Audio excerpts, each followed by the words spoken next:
देखो, पद्य के माध्यम से सूरदास जी प्रस्तुत पद्य में अपने अनन्य भक्ति का परिचय दिए हैं। नींद में सोए हुए बालक श्री कृष्ण को जगाए जाने का रोचक वर्णन इस पद के माध्यम से किए हैं। सूरदास को श्री कृष्ण के प्रति अनन्य भक्ति है। उनको सोए हुए पोजीशन में उनको जगाए जाने की बात इस पद के माध्यम से वर्णन किए हैं।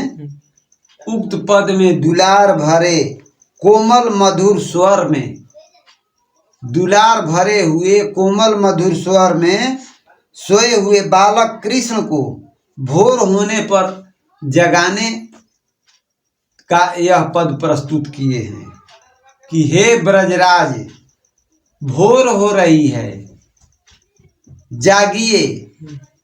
हे ब्रजराज, भोर हो रही है, जागिए। कमल के फूल खिल उठे हैं, जागिए ब्रजराज कुंवर। कमल कुसुम फूले, कमल में फूल खिल गए हैं। कुमुद के पुष्पों ने अपनी पंखुड़ियों को समेट रखा है। कुमुद जो है, कोढ़ी के जो फूल लगे हुए, जो कोढ़ी में जो फूल लगते हैं, उसका जो कुमुद है वह अपने पंखुड़ियों को समेट लिया है, भंवरे लताओं में छिप गए हैं। कुमुद वृंद संकुची भय, भृंग लता भूले, भंवरे लताओं में छिप गए हैं। तुम चूर खग रोर, सुनहु बोलत बनराई। और कह रहे हैं कि मुर्गों एवं अन्य पक्षियों का कोलाहल सुनाई दे रहा है। मुर्गा, अन्य पक्षी जो हैं, सब अपना आपस में कलरव कर रहे हैं। हे बनराज, रामवती गो खरिकनी में बछरा हितधाई। कह रहे हैं कि गौशालाओं में गायें जो हैं बोल रही है तथा बछड़ों को दूध पिलाने के लिए दौड़ी आ रही हैं। विधु मलिन रवि प्रकाश गावत नर नारी, सूर्य श्याम प्रात उठो अंबुज कर धारी। अब कहते हैं कि चंद्रमा का प्रकाश क्षीण हो चुका है, चंद्रमा का प्रकाश क्षीण हो चुका है और सूर्य का प्रकाश फैल रहा है।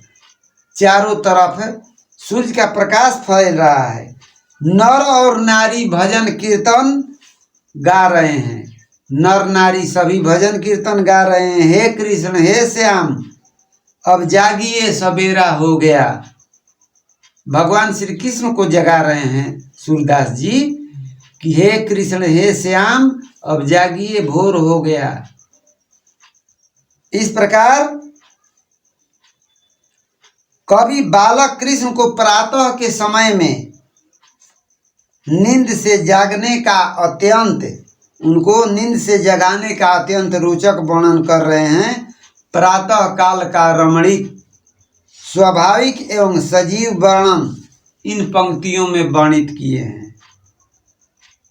भोर हो रही है, कमल में फूल खिल उठे हैं, कुमुद के पुष्पों ने अपनी पंखुड़ियों को समेट लिया है, भंवरे लताओं में छिप गए हैं इत्यादि वर्णन बालक कृष्ण को जगाने के क्रम में भक्ति धारा के महान कवि जो हैं सूरदास जी अत्यंत रोचक तथा मनोवैज्ञानिक ढंग से प्रस्तुत किया है।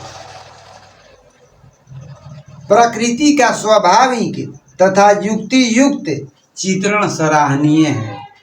प्रकृति का स्वाभाविक तथा युक्ति युक्त जो चित्रण है वह सराहनीय है। कविता में अलंकारों का पर्याप्त समावेश है जिनको सूरदास ने वर्णन किया है।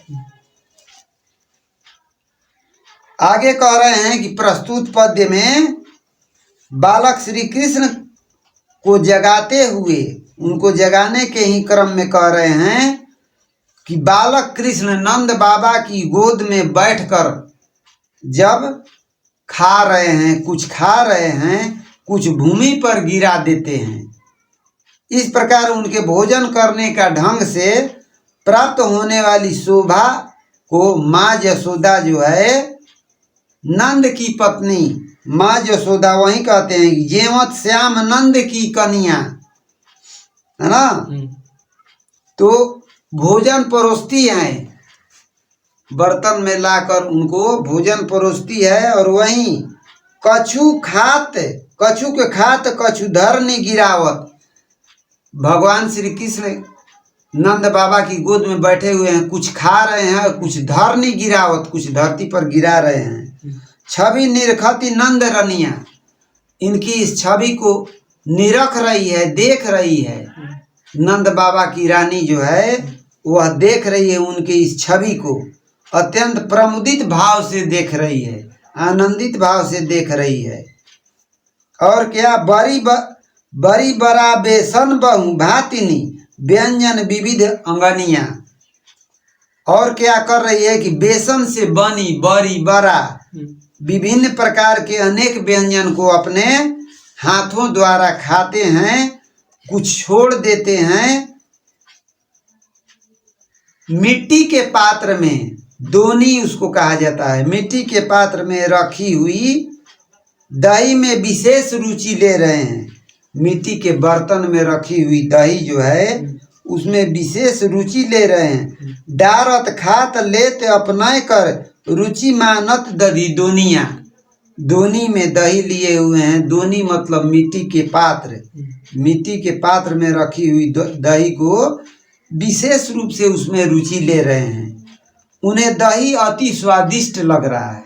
दही जो है भगवान श्री कृष्ण को अत्यंत ही स्वादिष्ट लग रहा है। मिश्री मिलाया हुआ दही, अब वही कह रही है मिश्री दधी माखन मिश्रित करी मुख नावत छवि धनिया। और वहीं देखो दही जो है, मिश्री मिलाया हुआ दही तथा मक्खन को, मिश्री मिलाया हुआ दही है और मक्खन को अपने मुख में डाल लेते हैं, खा जाते हैं अपने मुख में। उनकी यह बाल सुलभ लीला धन्य हैं, उनकी यह बाल सुलभ लीला धन्य है। वे स्वयं भी खा रहे हैं तथा नंद बाबा के मुंह में भी डाल रहे हैं। स्वयं भी खा रहे हैं, अपने बाबा के मुंह में भी डाल रहे हैं अपने से।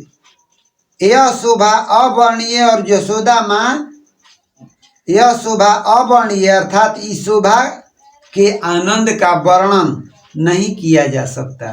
कैसी अदृश्य लीला है उनकी, भगवान की कैसी वह बाल लीला है, बाल छटा ऐसी प्रतीत हो रही है। जिस रस का पान नंद बाबा और यशोदा माँ कर रही है, उनके बाल लीला के इस रस का पान नंद बाबा और यशोदा माँ कर रही है। जो प्रसन्नता उन दोनों को हो रही है वह तीनों लोक में दुर्लभ है। जो प्रसन्नता नंद बाबा और यशोदा माँ का हो रही है वह तीनों लोकों में दुर्लभ है। उसके बाद आप उन खात नंद बाबा नावत सो छवि कहत बनिया, कहत न बनिया, देखो अपने भी खा रहे हैं, नंद बाबा को भी खिला रहे हैं। उनकी इस छवि को देखकर नंद बाबा और यशोदा माँ जो है अत्यंत प्रफुल्लित हो रही है, प्रसन्नित हो रही है। वह वैसा शोभा, वैसा अदृश्य शोभा उनको लग रहा है कि यह शोभा तीनों लोकों में कहीं मिलने वाला नहीं है, वह दूसरे को नहीं प्राप्त हो सकती। नंद जी भोजन करने के बाद कुल्ला करते हैं, भोजन करने के बाद जब कुल्ला करते हैं, सूरदास जी जूठन बना हुआ भोजन, सूरदास जी जूठन मांगते हैं। उस जूठन को प्राप्त करना वे अपना सौभाग्य मानते हैं। उनके खाया हुआ जो भोजन है, उनके जूठन को सूरदास जी मांग रहे हैं। और सूरदास जी यह सोच रहे हैं कि जूठन भी हमको मिल जाए तो वह भी मेरे लिए सौभाग्य की बात है। इस प्रकार वहीं कहते हैं कि जो रस नंद यशोदा बिलसवत सो नहीं तीहूँ भुवनिया। जो रस भगवान श्री कृष्ण के मोहनी छवि से मिल रहा है वह तीनों लोकों में दुर्लभ है, वह तीनों लोकों में कहीं नहीं मिलने वाला है। भोजन करी नंद अचमन लिन्हो। भोजन करके नंद बाबा मुंह हाथ धोते हैं, कुला करते हैं। मांगत सूर जूठनिया। सूरदास जी उनके जूठन को मांग रहे हैं कि जूठा किया हुआ जो भोजन है वह भी मिल जाए तो मेरे लिए सौभाग्य की बात है ना। सूर मांगत सूर जूठनिया। सूरदास जी उनके जूठे भोजन को मांग रहे हैं। इस प्रकार कवि शिरोमणि सूरदास जी ने बालक कृष्ण की भोजन करते समय अनेक मनोरंजक लीलाओं का वर्णन करते हुए, है ना, उस समय की शोभा का वर्णन अत्यंत युक्ति युक्त तथा रोचक ढंग से किया है। बालक श्याम का नंद जी की गोद में बैठकर भोजन करना, कुछ खाना, कुछ भूमि पर गिरा देना वास्तव में देखने योग्य है। दही मक्खन तथा स्वादिष्ट व्यंजनों को स्वयं खाते हुए नंद बाबा के मुख में देना नंद जी और माता यशोदा का पुलकित होना अत्यंत ही सुंदर ढंग से चित्रित है। वास्तव में महान कवि सूरदास जी की कल्पना है कि शक्ति और तथा सहज स्वभाव बालक की प्रकृति का यह अपूर्व उदाहरण है। भगवान श्री कृष्ण के इस छवि को देखकर अत्यंत विह्वल होते हैं सूरदास जी। इनको ऐसा लगता है कि हमको उनके खाए हुए भोजन का कुछ अंश हमें भी प्राप्त हो जाए, है ना। तो वही सूरदास जी कहते हैं कि नंद बाबा जब खाकर अपना कुला कर रहे हैं, मुंह हाथ धो रहे हैं, तो सूरदास जी अपना यह वहाँ पर कथन प्रस्तुत करते हैं कि उनके खाए हुए भोजन का कुछ अंश जूठा भी हमको मिल जाए तभी मेरे लिए सौभाग्य की बात होगी। इस प्रकार श्री कृष्ण के मोहनी छवि का वर्णन किए हैं, बाल लीला का वर्णन किए हैं सूरदास ने। तब वैसे विह्वल हो गए हैं कि सूरदास को प्रत्यक्ष सामने दिखाई दे रहा है कि भगवान श्री कृष्ण की कैसी यह बाल लीला है, जो तीनों लोकों के स्वामी उस बाल रूप में आकर अपने बाल सुलभ सौजन्य का परिचय दे रहे हैं, बाल लीला का को प्रदर्शन कर रहे हैं, दिखा रहे हैं। यही वर्णन किए हैं।